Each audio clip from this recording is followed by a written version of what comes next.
Kung balak po ninyong bumiyahe papuntang Ilocos, La Union at Abra o kaya pa Camarines Norte, Camarines Sur at Albay, punuan na po ang mga biyahe niyan sa ilang terminal sa Cubao. Live mula sa Quezon City, may unang balita si James Agustin. James.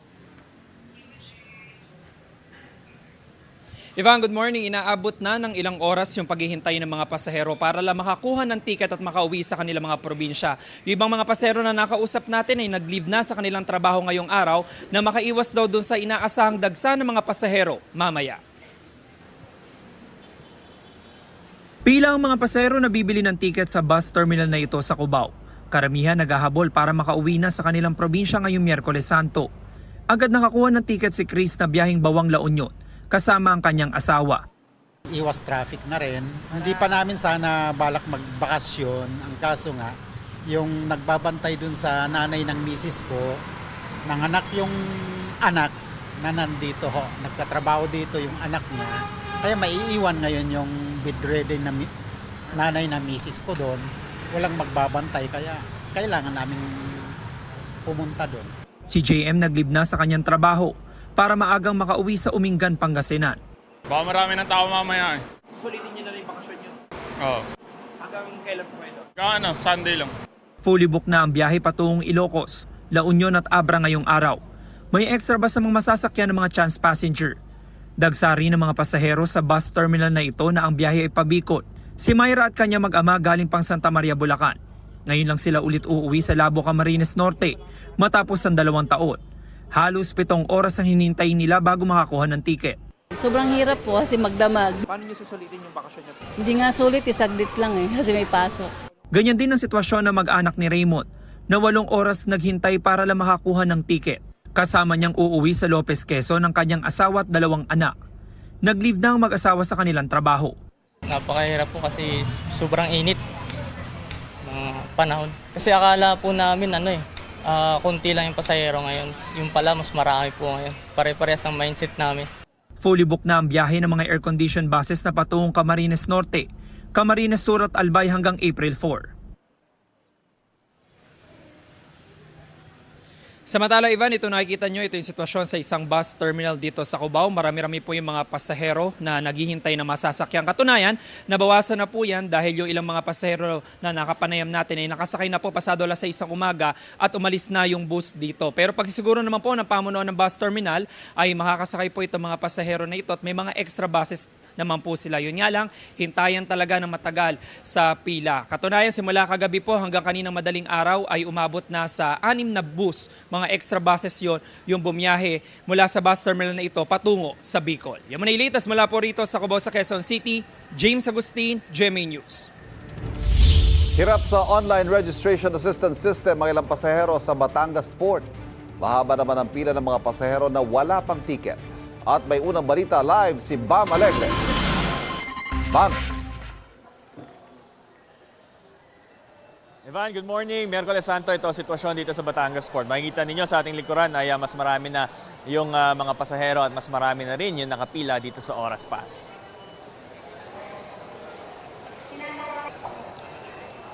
Dito sa loob ng Batangas Port, yung mga pasahero na wala pang ticket, kailangan nilang pumila dito sa help desk kung wala silang online data. Pero on their own, pwede naman nilang areglohin itong Oras Pass na to by scanning a QR code. Pero yung iba kasi walang mobile data at hindi rin techie, kaya kailangan magpa-assist dito sa mga personnel ng PPA para sa Oras o kaya tinatawag na Online Registration Assistance System. Pag nakalampas sila sa phase na ito, sigurado naman na kasi yung biyahe. At yun nga lang, may konting hintay. Pero naninibago pa rin ng ilang pasahero sa sistemang ito na kailangan pang mag-scan ng QR code at mamili ng mga biyahe. Kaya pakinggan natin yung pahayag ng ilan sa ating mga nakapanayam na mga pasahero. Medyo hassle kasi dati na lang ng ticket eh. Medyo hindi ko pa siya kabisado since doon naman ako nagtatrabaho. Okay. Hindi ko pa siya masyadong gamay. Makakapanibago po kasi mag-online pa. Dati hindi naman ganito.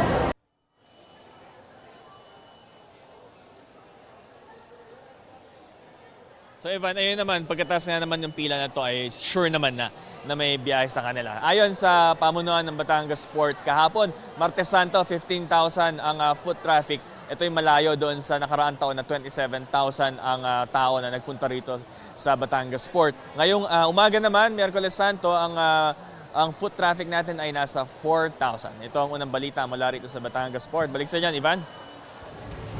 Maraming salamat, Bam Alegre. Inirereklamo na ilang pasahero bibiyahe pa probinsya o abroad ngayong Semana Santa ang matagal na pagpila sa check-in counters ng NAIA Terminal 3. Update tayo sa sitwasyon doon sa unang balita live ni EJ Gomez. EJ. Ivan, good morning. Nako, may mga kapuso nga tayo na ngayong araw pinili bumiyahe at nandito ngayon sa NAIA. May mga papunta ng probinsya at ibang bansa para magbakasyon ngayong Semana Santa. Bumiyahe mula Batangas patungong NAIA sa Pasay City ang Sarmiento family kaninang madaling araw. Sa Palawan daw ang flight nila para doon magbakasyon ngayong Holy Week.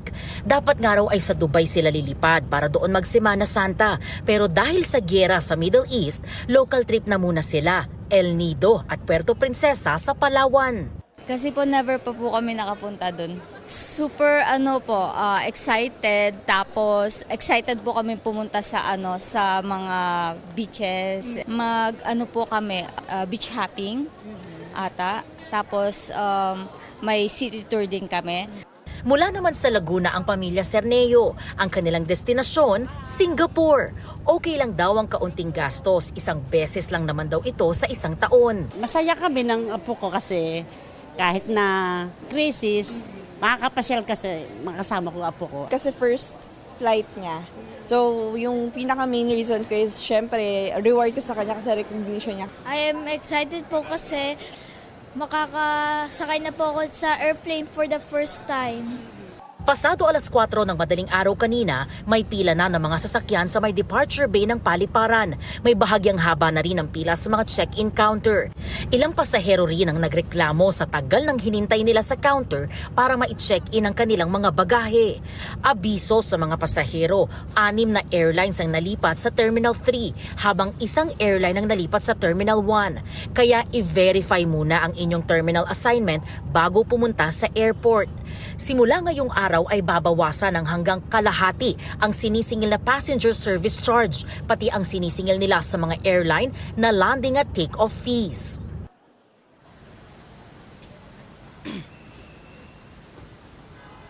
Ivan, sa mga puntong ito, ito nakikita natin, may kabagalan na ang mga takbo ng mga sasakyan dito sa may departure bay ng Paliparan. Pero may mga nag-check naman ng airport security at mga tauhan ng PNP para hindi masyadong magtagal yung mga nagbababa ng pasahero, lalo na yung maraming dalang bagahe o maleta.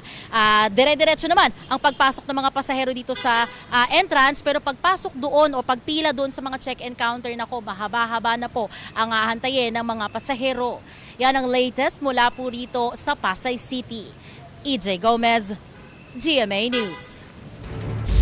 Sa mga papunta sa beach o resort ngayong Holy Week break, paalala po ng mga otoridad na huwag lumangoy kung kayo ay nakainom ng alak. Magbabantay rin ang Philippine Coast Guard sa mga tabing dagat para sawayin ang mga turistang lasing. Live mula sa Malay Aklan, may unang balita si Kim Salinas ng GMA Regional TV. Kim? Susan, apektado rin ang tourist arrival sa isla ng Boracay dahil sa pagtaas ng produktong petrolyo. Sa kabila nito, nakaantabay pa rin ang mga otoridad sa inaasahang pagdagsa ng mga turista ngayong Holy Week. Unti-unti nang dumadagsa ang mga turistang tumatawid sa isla ng Boracay para magbakasyon ngayong Semana Santa. Sa datos ng PCG Aklan, simula noong March 26, nasa average na 7,000 hanggang 8,000 na mga turista ang dumarating sa isla kada araw. As of March 28, mayroong mahigit 19,000 na turista na dumating sa isla sa loob ng 3 araw ayon sa Malay Tourism. Base sa obserbasyon ng PCG, mas kaunti raw ang mga pasahero ngayong taon kung ihahambing noong 2025. Posible raw na epekto rin ito ng mataas na presyo ng produktong petrolyo. May mga flight na kita nga mga na-cancel man, nga international flight pasulod rin sa Western Visayas. Kaya siguro ang iba naton nga mga biyahe, nag-implement na sang increase sa ilang pamasahe. Maliban sa inspeksyon sa mga pantalan, may mahigit 40 PCG personnel na tumututok sa pagbabantay sa water activities sa shoreline ng Boracay. Reminders lang no sa aton nga mga turista kung nakainom likawan na no ang pag-swimming no. Sa Abril 16, ipapatupad ang taas pasahe sa mga sasakyang pandagat papunta sa Boracay. Mula 50 pesos, gagawin ng 60 pesos ang regular na pamasahe. Habang ang 40 pesos para sa senior citizens, estudyante at PWDs, magiging 45 pesos na. Dahil rin sa pagtaas sa presyo ng produktong petrolyo, posible ayon sa Malay LGU na magtaas rin ang presyo ng ilang bilihin sa isla. Kaya mahigpit itong tinututukan ng price monitoring team ng LGU. I would like to remind no aton nga mga negosyante no especially dahil sa pagbaligya sa mga produkto no kung hindi kita di makita advantage may existing kita nga mga batas no ang profit sharing kung malakpan ka so may salapton gid. Nakadeploy rin ang ilang personnel ng LGU na naglilinis para mapanatili ang ganda ng isla.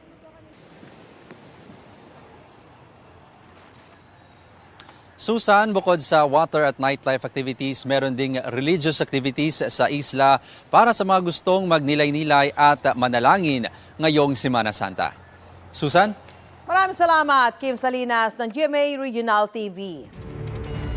Kumpara sa Holy Week season sa mga nagdaang taon, tumamlay ang turismo sa Baguio City ngayon dahil sa mataas na presyo ng mga produktong petrolyo ayon sa kanilang LGU.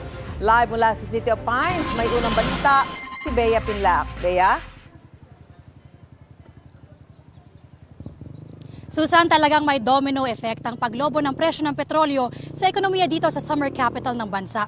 Sa turismo pa lang nangangalahati ang bilang ng turistang umaakyat sa Baguio at ramdam yan dito pa lang sa Lion's Head.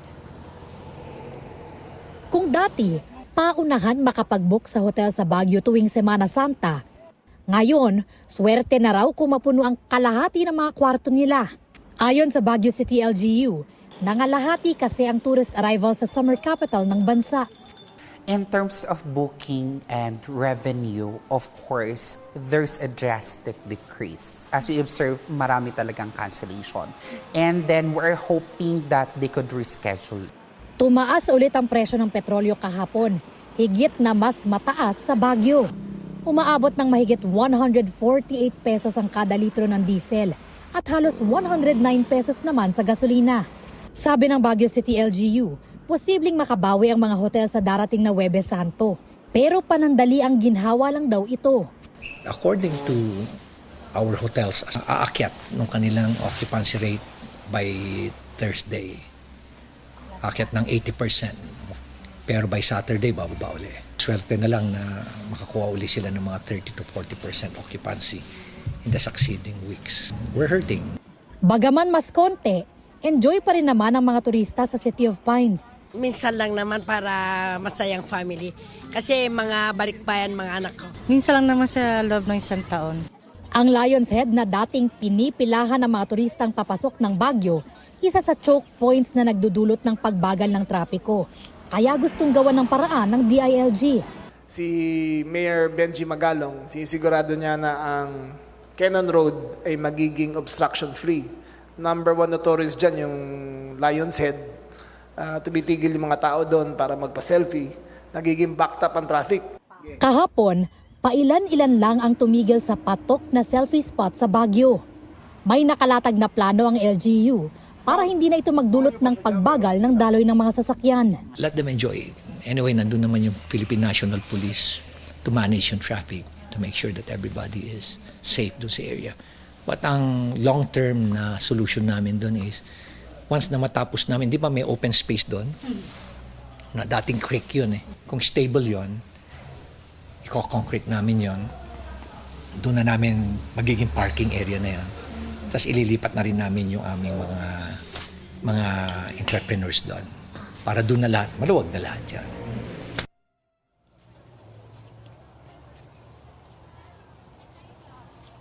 Susan, mas marami na ang turista dito sa Lion's Head kumpara kahapon.